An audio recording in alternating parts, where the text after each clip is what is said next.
Bonjour à tous. Je m'appelle David Mintz.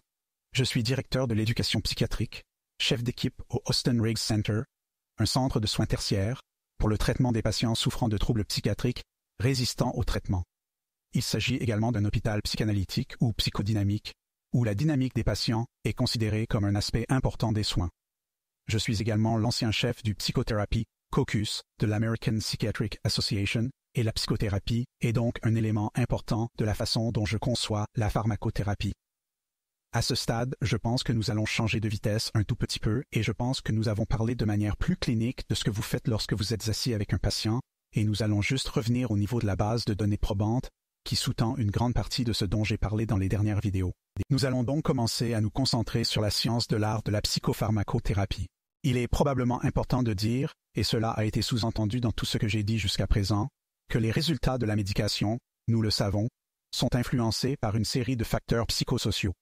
C'est pourquoi le test de référence des essais de médicaments serait un essai multicentrique, contrôlé par placebo. Car je pense que nous avons appris, dès les années 1950 et 1960, que l'on pouvait obtenir des résultats fantastiques sur un site de recherche et des résultats non significatifs sur un autre, en fonction de la population de patients, du contexte, des personnes. Je dirais que les caractéristiques non cliniques du patient influencent également l'efficacité des médicaments. Par caractéristiques non cliniques du patient, j'entends non pas nécessairement les caractéristiques de la maladie, mais des éléments concernant le patient, sa psychologie, sa capacité d'adaptation, les facteurs psychosociaux dans lesquels il est intégré, tout cela et, bien sûr, l'alliance thérapeutique. Pour commencer, je voudrais simplement mettre en lumière une étude qui, à mon avis, éclaire très clairement la question, à savoir une analyse secondaire des données du TDCRP. Le TDCRP, Treatment of Depression Collaborative Research Project, était, avant STAR-D, le plus grand essai multicentrique contrôlé par placebo financé par le NIMH et portant sur les traitements de la dépression. Dans cette étude, on comparait les traitements psychodynamiques ou IPT, les traitements cognitifs et comportementaux et la pharmacothérapie. Les résultats de base de cette étude étaient que tous les médicaments étaient à peu près aussi efficaces les uns que les autres et que les combinaisons de médicaments et de psychothérapie étaient peut-être un peu plus efficaces. Mais Mackay, Email et Wampold, en 2006, sont revenus sur ces données et les ont analysées sous l'angle du prescripteur.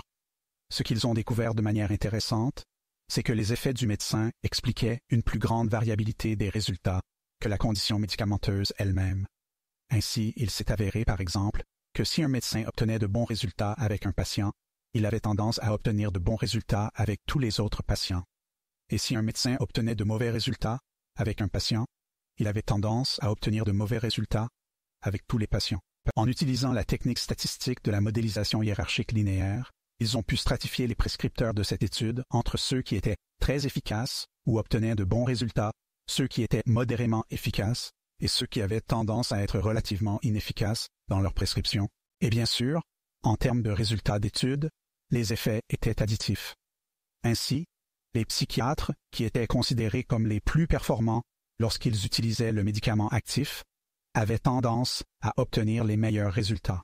Les patients qui se sont le moins rétablis dans l'étude sont ceux qui ont reçu un placebo et dont les psychiatres étaient relativement inefficaces. Je pense que le résultat le plus frappant de cette étude est que le tiers supérieur des psychiatres a obtenu de meilleurs résultats avec le placebo que le tiers inférieur avec le médicament actif. Réfléchissez un instant à ce que cela signifie. Le tiers supérieur des psychiatres a obtenu de meilleurs résultats en administrant un placebo que le tiers inférieur en prescrivant un antidépresseur actif. Et vous savez, nous ne savons pas vraiment ce que faisait ce tiers supérieur de psychiatres, parce que la recherche sur les processus est difficile et je pense que personne ne s'enrichit en faisant cela. Mais il y a une suggestion basée sur un autre volet de cette étude, qui suggère que les cliniciens qui avaient une théorie psychologique de la dépression semblaient obtenir de meilleurs résultats que ceux qui avaient une théorie purement biomédicale de la dépression. Cette étude portait sur l'ensemble des participants, les thérapeutes, les personnes qui suivaient une psychothérapie et les personnes qui prenaient des médicaments, de sorte qu'elle n'a pas été ventilée.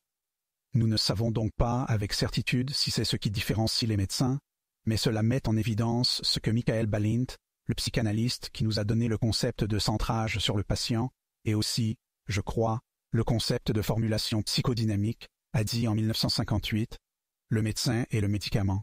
Et je pense que nous devons garder à l'esprit que notre présence auprès du patient, la façon dont nous nous asseyons avec lui, fait une énorme différence. Les caractéristiques de la pilule influencent également le résultat. La couleur de la pilule fait donc une différence. Et nous savons qu'en termes de recherche sur les placebos, les pilules rouges ont tendance à être énergisantes et les pilules bleues à être calmantes dans la plupart des cas, mais pas dans tous. Nous savons que la forme des pilules, la voie d'administration, tout cela affecte l'efficacité de nos pilules, et les pilules chères semblent également mieux fonctionner. Ainsi, si un patient est amené à croire, au cours d'une étude, que la pilule qu'il prend coûte 25 cents ou 85 $, s'il pense qu'il reçoit la pilule la plus chère, il a tendance à réagir davantage. En ce qui concerne le pouvoir de la dimension psychologique de tout cela, les effets placebo sont un facteur majeur dans les résultats des traitements psychiatriques, en particulier avec les antidépresseurs. Les données disponibles indiquent que plus des 3/4 des effets des médicaments peuvent être attribués au placebo. Dans un grand nombre de méta-analyses publiées, la proportion est peut-être plus proche de 50%, mais ces études présentent bien entendu le problème du biais de publication. Si l'étude conclut à l'efficacité du médicament, elle a plus de chances d'être publiée, tandis que si elle conclut à l'absence de différence par rapport au placebo, elle a beaucoup plus de chances de rester sur le bureau des chercheurs et de finir par tomber dans la poubelle et disparaître. Mais un certain nombre de chercheurs se sont penchés sur un échantillon relativement impartial, à savoir la base de données des études de médicaments de la FDA. Lorsque vous proposez un nouveau médicament, vous dites à la FDA que vous allez réaliser ces études, et la FDA reçoit toutes ces études, qu'elles soient positives ou négatives. Il s'agit donc d'un échantillon relativement impartial. Un certain nombre de chercheurs, Kirsch et Saperstein, Kahn, Warner et Brown, ainsi que Kirsch, Moore et Scoboria, ont examiné cette base de données. En examinant cette base de données pour les antidépresseurs, ils ont constaté qu'entre 75% et 81% de la réponse médicamenteuse aux antidépresseurs est attribuable à l'effet placebo. Il est très important de garder à l'esprit que placebo ne signifie pas imaginaire. Il s'agit d'effets réels. Nous savons qu'il est possible de faire baisser la tension artérielle avec des placebos. On peut administrer à quelqu'un un analgésique placebo, placer une aiguille de myographe dans un nerf et mesurer une diminution de la transmission de la douleur. Le facteur mental est donc extrêmement puissant, réel et persistant, et il est probablement en train de s'amplifier à mesure que les gens accordent de plus en plus d'importance à la pharmacothérapie. Le caractère et le tempérament du patient sont un autre facteur qui influe sur l'efficacité des médicaments. Nous savons donc que nos patients présentant des niveaux élevés de névrosisme ont moins de chances de bien réagir aux antidépresseurs.